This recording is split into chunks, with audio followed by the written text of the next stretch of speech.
It's happening. I think, many of you know when we got the approval for our increasing the debt ceiling about a year ago, there was something called sequestration. And what that does, it makes things even worse. Because after the first of the year, there's a very good chance that another $500 million will be taken out of the defense budget.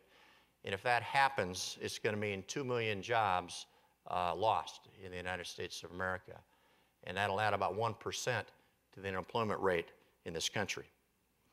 I also, see the same troubling things happen on the space side of the business. We've just laid off thousands of very experienced engineers who are working on the space shuttle program. And right now, we don't have any clear direction on where we're going to go in space. And just as we're seeing the billions of dollars that were invested in the International Space Station start to pay off, we're in a position where we don't have the capability to go to it without asking the Russians for help. For the first time since 1962, the United States of America does not have the ability to put an American into space, into low Earth orbit, with one of our launch vehicles. We have to go and ask the Russians for help. Now remember when the Soviet Union was going through their tough time, when they were breaking up, they were penniless, but they kept their space program alive. And the irony of it is we helped them keep it alive. And now we're asking them for help because we don't have the capability. And I think on the space side, what I see is certainly for the first time in my lifetime, we have no mission, we have no dream, we don't have any leadership. And the thing that bothers me the most is there doesn't seem to be any remorse about it in Washington, D.C. Now, there is some momentum on commercial space, and I have to take my hat off to the people that are making that investment, but it's not a substitute for what we're giving up. So what do we have to do? I hate to be negative, but we do have to have a sound industrial base. I think we do have to have a smart industrial strategy, and we do have to make a commitment to research and development. On the defense side, we do not have an industrial base policy beyond one of market forces. And with a defense budget that's going down, the market forces are being driven by what we can afford as opposed to what we need. And we are going to find that we don't have the capability to do what we need to do in years to come.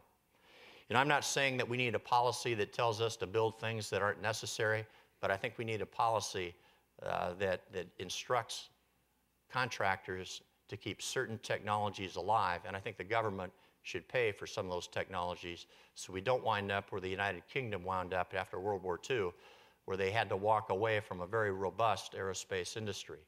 Right now in the UK, they're buying all of their equipment from us, which is great for our economy, but is not certainly good for theirs.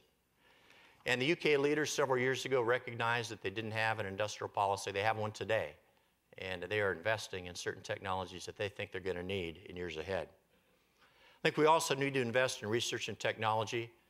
Where research and technology money is spent, innovation and economic growth follows. I think we all know that. Studies have shown that half of our GDP is driven by technology and technology investment.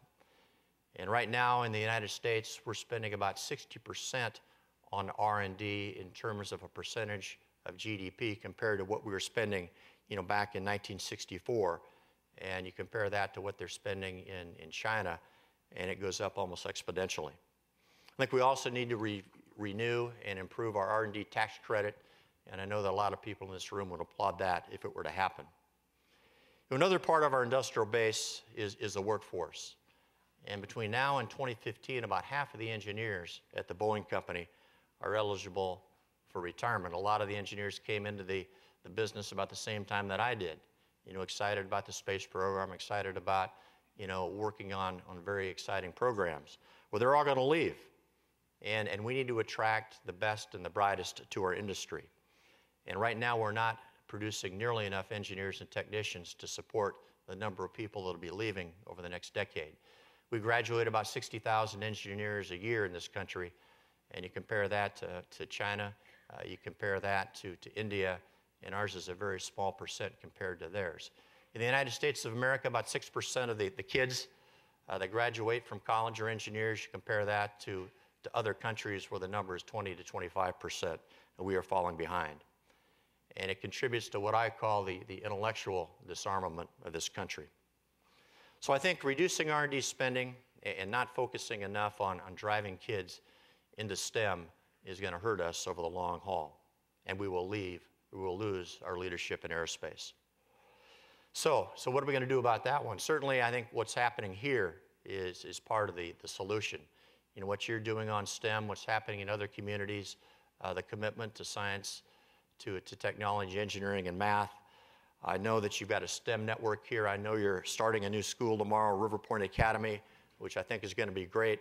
You've got the Spokane Valley Tech Center, which had their groundbreaking just a couple of weeks ago. And we need commitment like that across this country. You know, I think another reason why too few students aren't pursuing careers in math and technology is because, you know, there are no big dreams anymore. You know, again, I had the space program. I had Neil Armstrong walking on the moon. You know, we need people to understand that getting into science and technology can provide a very rewarding career for them, a career that challenges them, a career that allows them to meet their potential and connects them with something, you know, much bigger than themselves. And I think we can, you know, capture the imagination of the young people. I mean, I think about the compelling missions of this next generation. And when I talk to young engineers, I wish I was them, because they're going to get to work on things that I think are going to be just fascinating before they retire. But we got to rebuild the infrastructure of this world, the infrastructure of the United States. There's some very exciting technologies in aerospace that will allow us eventually to go to places long distances away a lot faster than we're going today. I think the environmental issues associated with our world are problems that will be solved by this generation. You know, healthcare, energy independence, you know, global warming, those are all things that are going to require young people and young engineers to work on. And it brings me to really my final point, and that is about the environment. And we know that our industry will not survive at the expense of the environment, at the expense of our planet. And that's why we're working very hard to make every airplane we build, you know, more efficient and more green than the airplanes that came before them. And we're also working hard with the U.S. government on a space-based air traffic management system, which will allow airplanes to fly much more efficiently than they do today. You know, right now, commercial aviation emits about 2% of the carbon into the world's environment. And at some point in time, we know the regulators are going to be coming after us, and we got to take the lead and get out in front of them. And I think we're doing that right now.